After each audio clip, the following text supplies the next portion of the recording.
kita akan membahas tentang sifat koligatif larutan. Sebelum kita bahas tentang sifat koligatif larutan, apakah kalian pernah merebus air? Tentunya pernah ya. Berapa titik didih air? Apakah 100 derajat Celcius? Belum tentu ya. Jadi titik didih air itu belum tentu 100 derajat Celcius. 100 derajat Celcius jika dilakukan pada tekanan udara luar 1 atm. Kemudian, apakah kalian juga pernah membuat larutan gula atau yang kita kenal dengan sirup dengan jumlah yang sama dengan air yang kita rebus tadi? Kira-kira mana yang lebih cepat mendidih? Air atau larutan gula? Larutan gula bukan?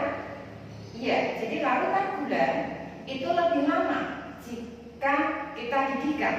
Semakin banyak gula yang kita rebus, maka waktu yang dibutuhkan untuk mendidihkan air tadi akan semakin lama. Artinya apa? Titik didih larutan gula itu lebih tinggi dari titik didih air. Kalau tadi air mendidih pada suhu 100 derajat Celcius, maka larutan gula akan mendidih lebih dari 100, misalkan 105 derajat. Jadi ada kenaikan titik didih. Kenapa berbeda? Karena setiap larutan itu mempunyai sifat yang khas, yaitu yang disebut dengan sifat koligatif larutan. Kenaikan titik didih larutan itu adalah contoh dari sifat koligatif larutan. Ada beberapa sifat koligatif larutan. Ada beberapa contoh sifat koligatif larutan. Yang pertama, yaitu yang tadi saya sebutkan, yaitu kenaikan titik didih yang dilambangkan dengan delta TB. Yang kedua, yaitu penurunan titik beku yang dilambangkan dengan delta TF. Ketiga, yaitu penurunan tekanan luar dilambangkan dengan delta P. Yang keempat, tekanan osmosis dilambangkan dengan P. Jadi, yang dimaksud sifat koligatif larutan adalah sifat yang hanya tergantung pada jumlah massa zat terlarut atau tergantung pada jumlah partikel zat terlarut. Kalau tadi saya memberikan contoh larutan gula, berarti zat terlarutnya adalah gula, pelarutnya adalah air. Jadi sebelum kita membahas keempat contoh sifat koligatif ini, kita bahas dulu atau kita review lagi, yaitu materi kelas 10, materi perhitungan kimia yang membahas tentang molaritas, dan fraksi mol. Karena satuan-satuan ini nanti yang berpengaruh terhadap sifat koligatif larutan. Yang pertama, yaitu molaritas. Apakah molaritas itu? Yaitu jumlah mol terlarut per volume larutan. Artinya, kalau tadi contohnya adalah larutan gula, maka terlarutnya adalah gula. Kemudian per volume larutan, satuannya liter. Volume larutan gula.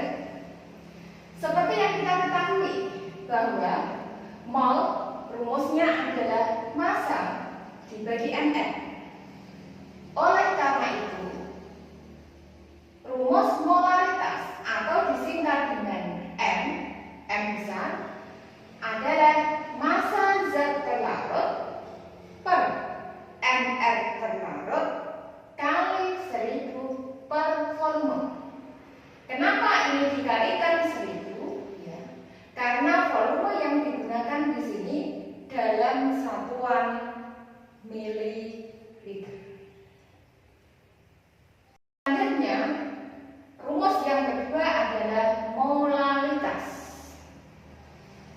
dilambangkan dengan M kecil. Jadi beda dengan tadi, molaritas dilambangkan dengan M besar. Molaritas adalah jumlah mol zat terlarut tiap kilogram pelarut. Jadi P ini satuannya adalah kilogram. Kalau tadi saya memberikan contoh larutan gula, maka P-nya adalah massa pelarut, yaitu massa airnya saja.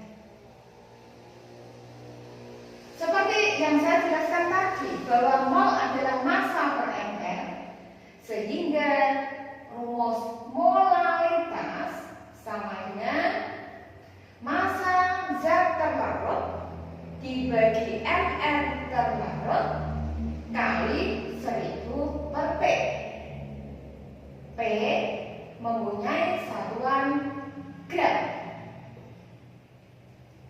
Kemudian rumus perhitungan konsentrasi yang lain yaitu dalam bentuk fraksi mol dilambangkan dengan X. Fraksi artinya bagian.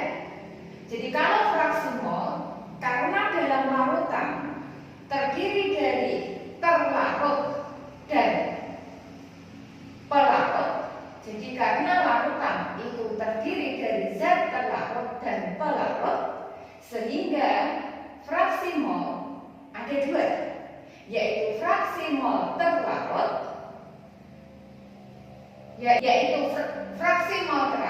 yaitu perbandingan antara mol terlarut dan mol total. Mol total itu mol terlarut ditambah mol pelarut. Kemudian untuk menghitung X pelarut, jadi fraksi mol pelarut, yaitu membandingkan mol pelarut dibagi dengan mol total. Oleh karena itu, karena fraksi itu artinya bagian, larutan terdiri dari terlarut dan pelarut, sehingga jika XT dijumlahkan dengan XP, maka hasilnya adalah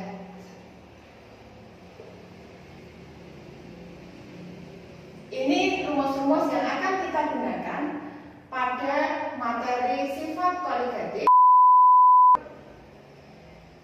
Ada 4 sifat koligatif larutan. Yang pertama yang akan saya bahas adalah penurunan tekanan uap, dilambangkan dengan delta P. Apakah uap itu mempunyai tekanan? Buktinya, jika kalian merebus air dalam satu panci penuh, kemudian dipanaskan, pada waktu sudah berubah menjadi uap, nanti tutupnya bisa bergerak atau kadang jatuh. Itu menunjukkan bahwa uap itu mempunyai tekanan.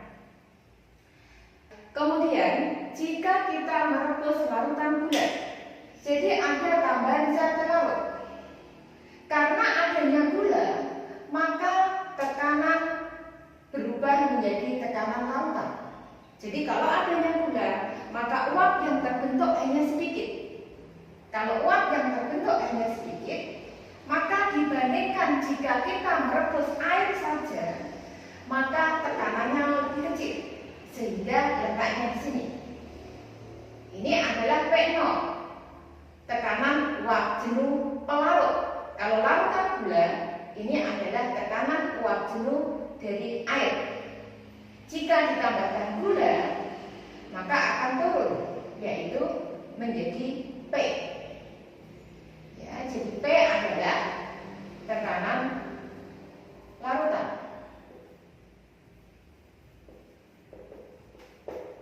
Sesuai dengan hukum Raw bahwa besarnya penurunan tekanan uap tergantung pada fraksi mol terlarut.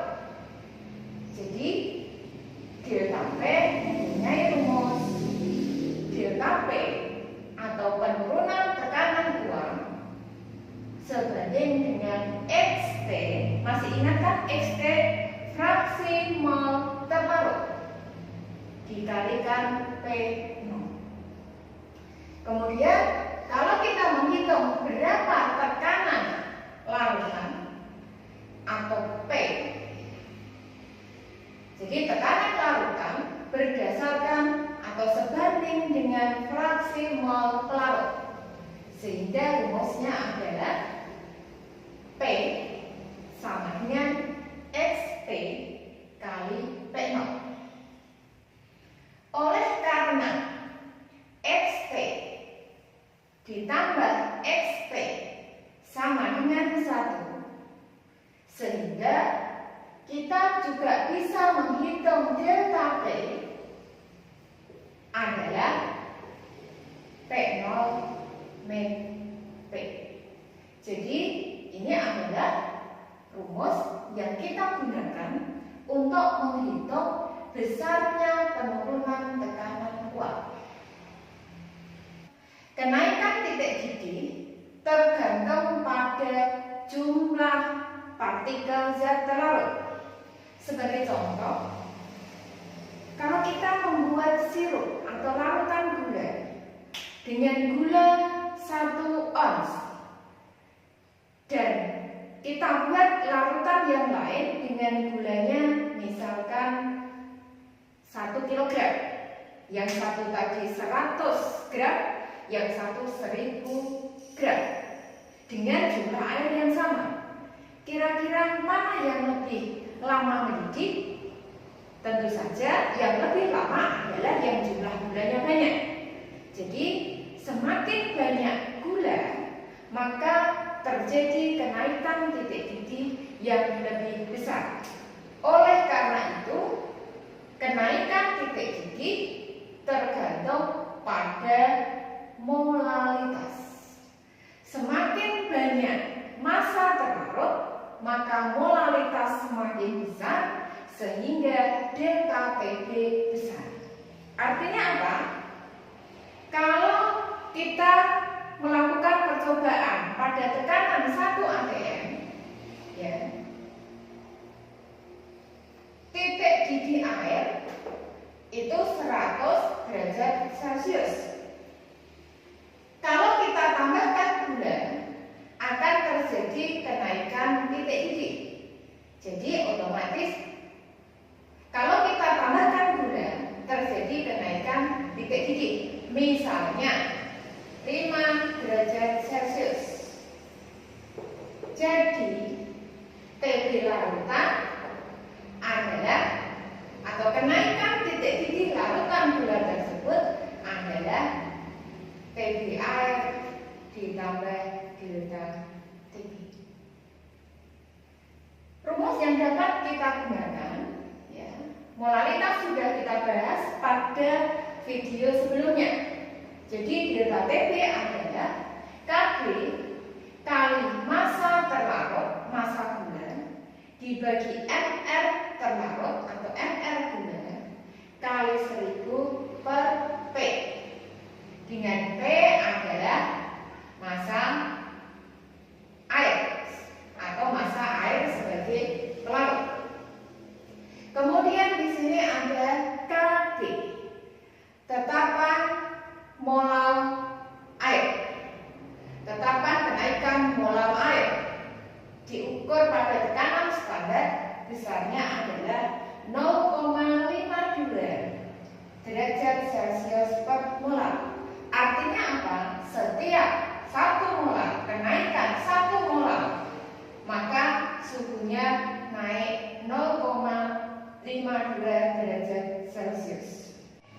Selanjutnya, sifat kualitatif yang ketiga adalah penurunan titik beku larutan, dilambangkan dengan delta TF. Apakah kalian pernah membuat es batu? Pernah ya? Pernah membuat es lilin?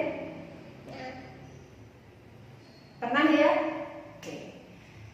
Dengan jumlah atau dengan ukuran yang sama, kira-kira mana yang lebih lama membeku? Tidak pernah dilihat ya? Tidak pernah diamati ya? Ya, jadi kalau kita membuat es lilin dan es batu, lebih lama yaitu yang es lilin. Karena es lilin dan es batu bedanya adalah ditambahkan gula, ada zat pelarut. Lebih lama artinya diperlukan suhu yang lebih rendah, sehingga adanya gula menyebabkan titik beku larutan turun.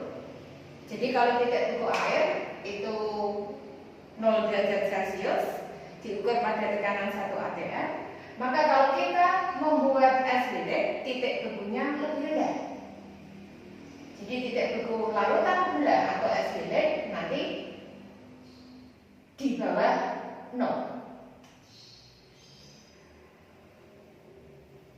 Besarnya penurunan titik beku air sebanding dengan molaritas.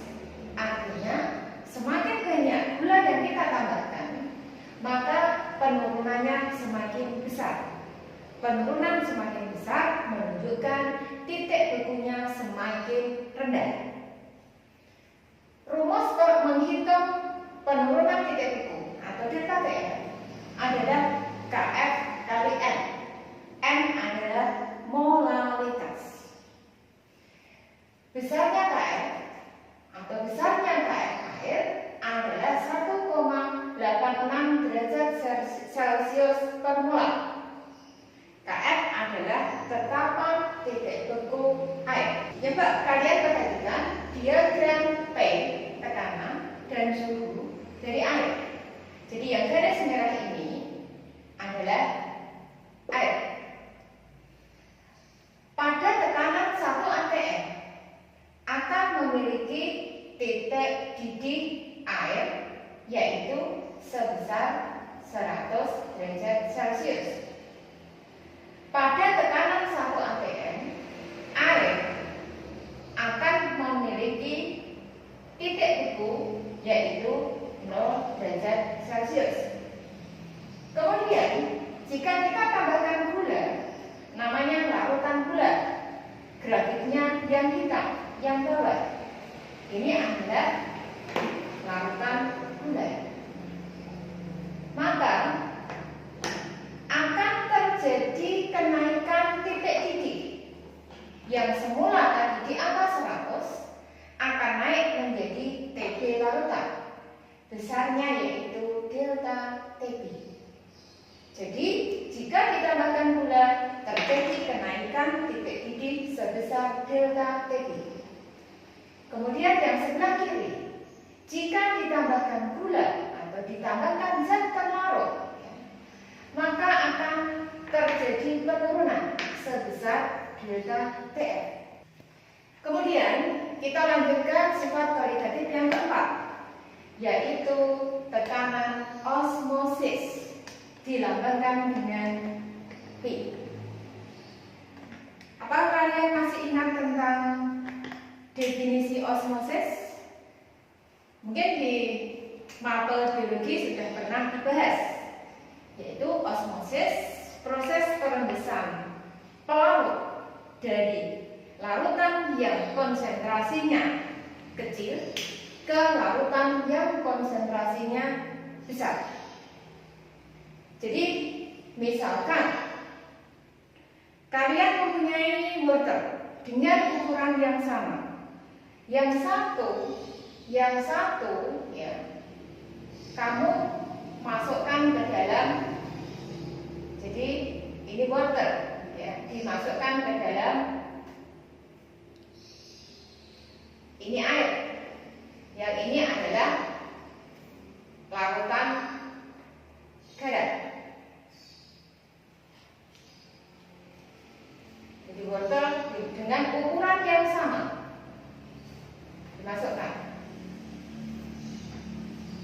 Kira-kira kalau ditunggu 1 hari, apakah hasilnya sama?